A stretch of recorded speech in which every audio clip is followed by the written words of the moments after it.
अरे का बोल बोल बोल। कहाँ जाता नहीं, बाजारे जाता नहीं का? देखा थी खेतवा में टटरवा वाला जो था। अरे कॉले नवरात्र कोनो चीज आई ना तो कैसे पूजा पाठ होई?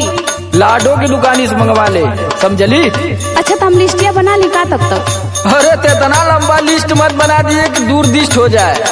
कैया के घिउआ लवंगिया दसान,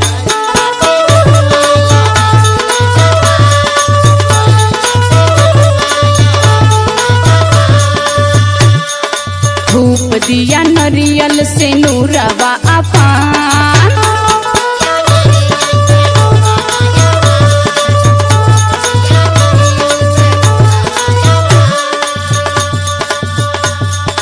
गैया के घिउआ लवंगिया दसान, धूप दिया नरियल से नूरवा अपान, बलम ले ले अइहा हो,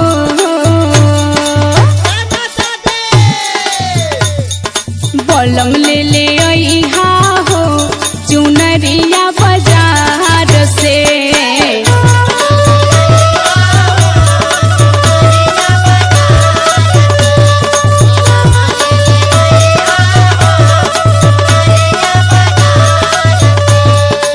अरे चुनरी तो हम ले लही आई पगली, हमरो पूजा पाठ में मन लगला।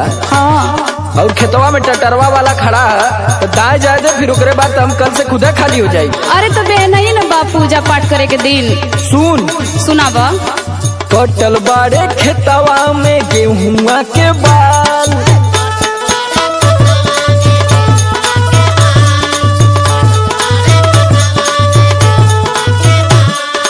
धीर धरा धनिया दवाई जाई काल,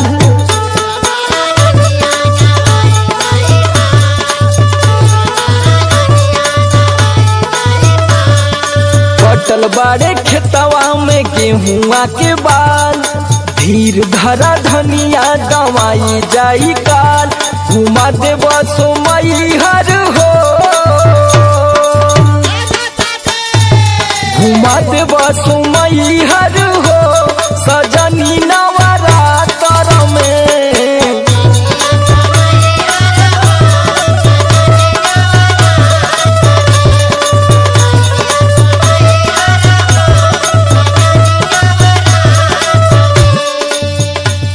हर साल ये कह के तू हमार दिमाग खराब कर देवेला सच्ची में।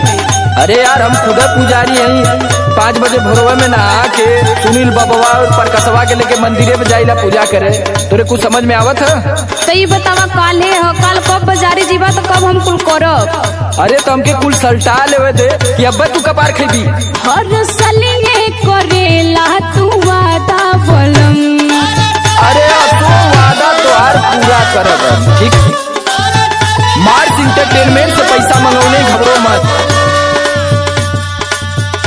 बाकी कबहू न दर्शन के जाला बलम,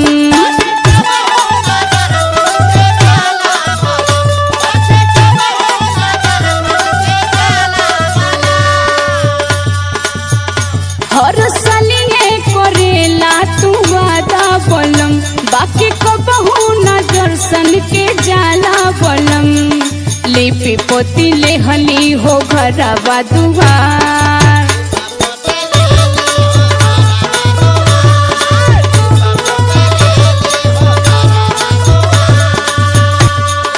गुथली ह भोरवे में अढ़ौल के हार,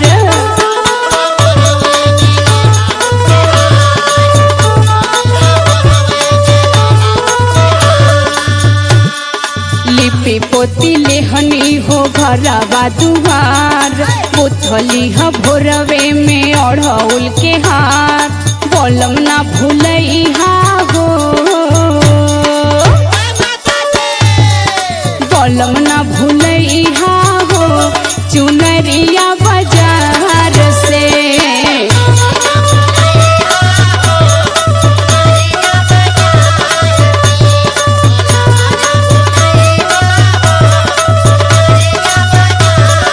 अरे कहाँ से ली आई जेबवा में ₹1 तो रह चाहिए। ये सोचले रहनी कि आज दवा जाई तो बनियवा के बोला के कुछ बेच उच के कुछ रुपया लेके बस कुछ सामान मंगा देती। अरे तो वो बड़ा जरूरी है, मऊ का करे, मऊ तो ना इधर उधर चोरा पचरा के रखले बनी की थमा दे। तो हूँ आजकल हमार मजबूरी ना समझती, और साल भर हो गल ना तुनी यादव आज ले उधार दे ना नहीं जबवा में ये कहूँ रुपया गोरी।